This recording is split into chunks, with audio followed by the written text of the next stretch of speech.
다들 좋아하는 추억의 멜로 영화 한 편쯤은 마음속에 다 품고 계시죠? 봄날은 간다에서 같이 라면을 끓여 먹고 운전을 배우는 장면이랄지, 클래식에서 빗속을 셔츠 아래에서 뛰어가는 연인의 모습이랄지, 사실 2010년대 들어서 멜로 영화는 전례 없는 약세를 보여주고 있는 것은 사실이에요. 요즘 우리가 만나는 한국형 멜로는 과연 안녕한 걸까요? 안녕하세요. 시네21의 김소미 기자입니다. 여러분들 다들 좋아하는 추억의 멜로 영화 한 편쯤은 마음속에 다 품고 계시죠? 오늘은 그 이야기를 해보려고 합니다. 우리는 왜 이렇게 쉽게 멜로 영화에 곧잘 몰입하게 되는 걸까요? 인류학자인 헬렌 피셔는요, 사랑하는 사람의 얼굴을 볼 때 인간의 뇌에서 굉장히 강한 도파민이 분비돼서 극한의 행복 상태인 유포리아에 가까워진다, 이런 말을 하기도 했거든요. 어쩌면 멜로 영화가 사랑받는 기제도 이것과 비슷하지 않을까요? 우리는 영화 속에서 사랑에 빠진 주인공의 얼굴들, 그들의 진실한 이야기를 보면서 그때만큼은 현실을 잠시 잊고 깊은 충족감을 느낄 수 있는 게 아닌가 싶기도 합니다. 사실 우리가 쉽게 멜로 영화라고 하는데, 이때 이 멜로는 뭐냐, 보편화된 그 의미와 달리 멜로 드라마라는 게 꼭 연인의 사랑 이야기, 남녀 간의 사랑만을 의미하지는 않거든요. 장르라기보다는 양식에 가깝다고 할 수 있겠고, 멜로 드라마적인 감수성 혹은 스타일을 가리킨다고 봐야 더 맞는 말일 겁니다. 그렇기 때문에 멜로 드라마와 느와르 장르가, 또 때에 따라서는 멜로 드라마와 코미디 장르가 만날 수 있는 거죠. 저도 오늘은 통상적으로 쓰이는 의미에서의 멜로 영화라는 말을 자주 쓰게 될 것 같고요. 우선 먼저 한국 영화의 멜로 영화의 가장 마지막 르네상스라고 할 수 있는 1990년대 중반에서부터 2000년대 초중반까지의 영화들에 집중해서 도대체 그 시절의 멜로 영화가 어떻게 우리를 웃게 하고 울렸는지 그 매력을 한번 짚어보도록 하겠습니다. 흔히 회자되는 멜로 영화의 명장면들은 대체로 미트 큐트 장면이다. 영화나 드라마를 보면요, 막 사랑에 빠진 연인들의 풋풋한 시절을 묘사하는 구간이 늘 관습적으로 존재한다고 말할 수 있을 겁니다.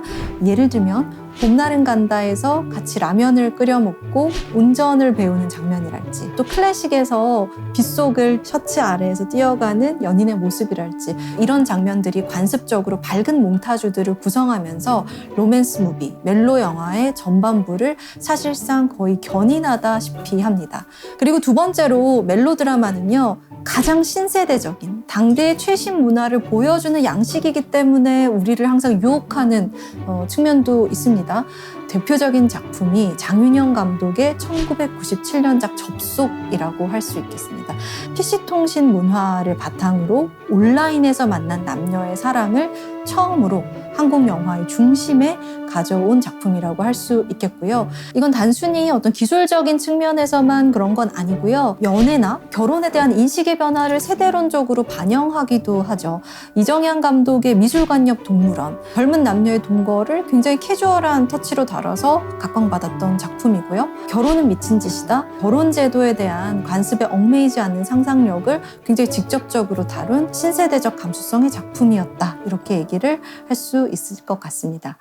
그리고 이 한국 영화 르네상스 멜로 영화들의 가장 큰 미덕을 꼽는다면 일상의 서정성을 발견한 작품들이었다고도 말할 수 있을 텐데요. 가장 대표적인 작품으로 8월의 크리스마스 말할 수밖에 없겠습니다.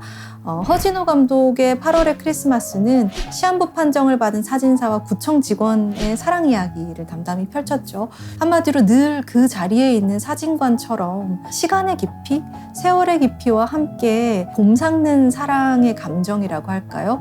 그것을 전달했기 때문에 사실 거의 25년이 흐른 지금도 똑같이 영화 또한 사랑받고 있다고 할 수 있겠습니다. 만약에 멜로 영화의 사회적 순기능이 뭐냐라고 묻는다면, 제가 보기에는 억눌린 시대 정서를 눈물로 해소시키고 해방감을 주는 역할에 있지 않나 고도 싶습니다.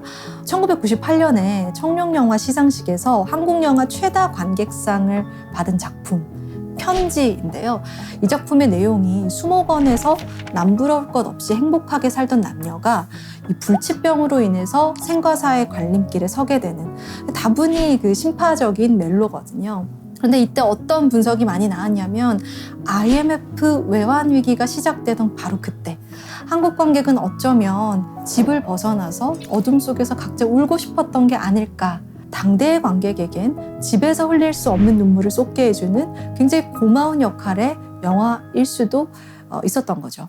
이 편지의 성공과 함께 멜로 영화의 눈물을 학습한 한국 극장가가 이후에 꾸준히 내놓은 멜로 드라마들은 이 눈물샘을 자극하는 영화들이 대단히 많았습니다. 시한부나 알츠하이머, 수감자와 비수감자의 만남이랄지 연인들을 갈라놓는 불가역적인 조건들에 의해서 눈물이 날 수밖에 없는 그런 멜로들이 많이 나온 건데요. 대표적으로 선물, 파이란, 국화꽃 향기, 내 머릿속의 지우개, 너는 내 운명, 우리들의 행복한 시간, 이런 작품들이 2000년대 초반까지 한국 멜로의 인상을 결정짓는 주요 흐름을 차지하고 있다, 이렇게 볼 수 있겠습니다.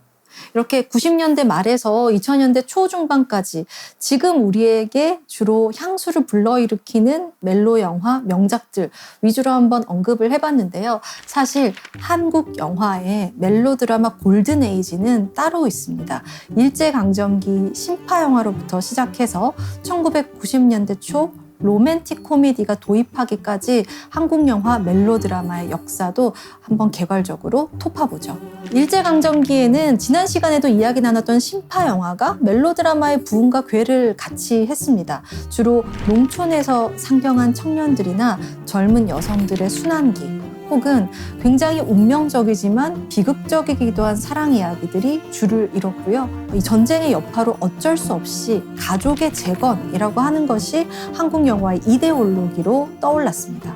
또 반대로요, 가족의 해체는 이 금기를 건드리는 촉발제가 되기도 했죠. 그래서 이 한국전쟁 이후에 불륜 멜로 드라마가 본격적으로 사랑을 받기 시작했습니다. 대표적인 영화가 자유부인 같은 영화죠. 1960년대는 정말 그야말로 한국 영화의 골든 에이지가 시작된 시기라고 할 수 있습니다. 대표적인 이름, 이만희 감독이 있죠. 이 시기에 정말로 빛나는 멜로드라마 3편이 연달아 나왔습니다. 만추, 귀로, 휴일, 이 3편이 연달아 나온 건데요. 이 시기는 이만희 감독만의 미학으로 한국 영화가 프랑스 노벨바그, 유럽 모더니즘 영화들이 부럽지 않은 시기였다고도 얘기해 볼 수 있겠습니다. 저는 특히 귀로를 정말 좋아하는데요.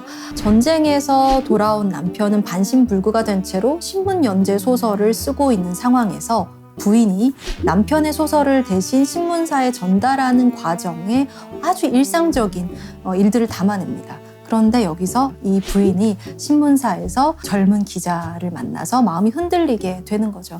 굉장히 과감한 카메라 미학을 보여줬던 이만희 스타일의 정수를 옮긴다고도 할 수 있겠습니다. 이 귀로는요, 여러분, 저에게는 유튜브 보물창고라고 할 수 있는 한국 영상자료원 한국 고전영화 채널에서 영화 전체를 디지털 복원판으로 보실 수 있거든요. 아직 보지 않으셨다면 꼭 한번 보시기를 추천해 드릴게요. 1970년대도 만만치 않은 멜로 영화의 전성기였습니다. 한여로 잘 아시는 그 김기현 감독이 환여, 파괴, 육체의 약속, 이어도 등 사실상 가장 가열차게 작품을 제작한 시기였다고 할 수 있고요. 심리극이자 호러, 괴기물이 멜로드라마적 감수성과 어우러져서 한국 영화에서 가장 파격적인 멜로 영화들을 양산한 시대였다고도 할 수 있겠습니다. 그리고 1980년대는 한국 멜로 영화가 리얼리즘의 깊이와 만난 시기라고도 할 수 있을 것 같아요. 이 시기에는 배창호 감독이나 장선우 감독같이 한국형 리얼리즘을 꽃피운 작가들의 활약이 돋보였는데요. 기쁜 우리 젊은 날이라든지 우묵뱀이의 사랑처럼 지금 동시대 청년들이 봐도 같이 눈물 흘리며 공명할 수 있을 만큼 지극히 현실적인 묘사가 멜로드라마와 만나서 훨씬 더 깊이 있고 날카로운 감수성을 보여주기 시작했습니다. 이어서 90년대에는 기획영화가 활발히 제작되는 흐름들이 시작이 되면서 한국형 로맨틱 코미디, 이를테면 할리우드스러운 로맨틱 코미디가 한국형 무대에 정착한 그런 작품들이 속속 나타나기 시작했고요. 대표적인 작품이 김희석 감독의 결혼 이야기 같은 작품이 아닐까 합니다. 그럼 그 이후의 멜로 영화들, 요즘 우리가 만나는 한국형 멜로는 과연 안녕한 걸까요? 사실 2010년대 들어서 멜로 영화는 범죄, 느와르, 또 여러 장르 영화들의 기세에 밀려서 전례 없는 약세를 보여주고 있는 것은 사실이에요. 하지만 멜로 영화가 사라졌냐라고 한다면 또 그건 아닙니다. 앞서 언급했듯 멜로 드라마란 것 자체가 스타일이자 감수성이기 때문에 유행과 상관없이 사실은 혼성 장르의 구심점으로 기능을 하고 있기 때문인데요. 그렇다면 요즘 멜로 드라마, 멜로 영화에서 관찰되는 새로운 조류들은 어떤 것이 있을까요? 멜로 대신 퀴어 로맨스, BL과 GL처럼 서브컬처가 멜로 드라마적 감수성을 대신하고 있다고도 할 수 있는 시대입니다. 대표적인 것이 한국 독립영화 윤희에게가 얼마나 사랑받는지 하는 현상과도 연결지어 볼 수 있을 것 같고요. 최근에는 OTT 작품이지만 시멘틱 에러 더 무비, 또 애니메이션 그 여름, 메이드 인 루프탑 같은 영화들이 예가 될 수 있을 것 같아요. 멜로 드라마는요, 사실 굉장히 모순적인 장르라고도 이야기해 볼 수 있을 것 같아요. 언제나 가장 낡은 것, 가장 전통적인 것과 가장 전복적이고 새로운 것을 뒤섞어 놓는 장르거든요. 멜로 영화를 향한 부정확한 편견도 사실은 있죠. 여성에게만 사랑받는 장르라든지 그냥 사랑 이야기일 뿐이라는 폄하도 있을 수 있죠. 그런데 오늘 이야기 들어보시니까 어떠셨나요? 사실 멜로 드라마 그리고 멜로 영화는요, 여러 장르는 물론이고 사회의 당대 이데올로기를 수용하는 굉장히 지적인 장르입니다. 그리고 무엇보다도 멜로 드라마가 계속해서 사랑받는 이유 안에는 인간이 얼마나 시대를 불변하고 낭만을 찾는 종족인가를 이야기해 볼 수 있는 측면도 있죠. 그런 의미에서 저는 오늘 마무리하면서 이 멜로 드라마의 역사에서 정말로 중요한 두 편의 영화의 제목을 인용하면서 끝내보려고 합니다. 멜로 드라마는 관객에게 주어진 천국이 허락한 모든 것이고 그 이야기 속엔 우리 각자의 화양연화가 있다고요.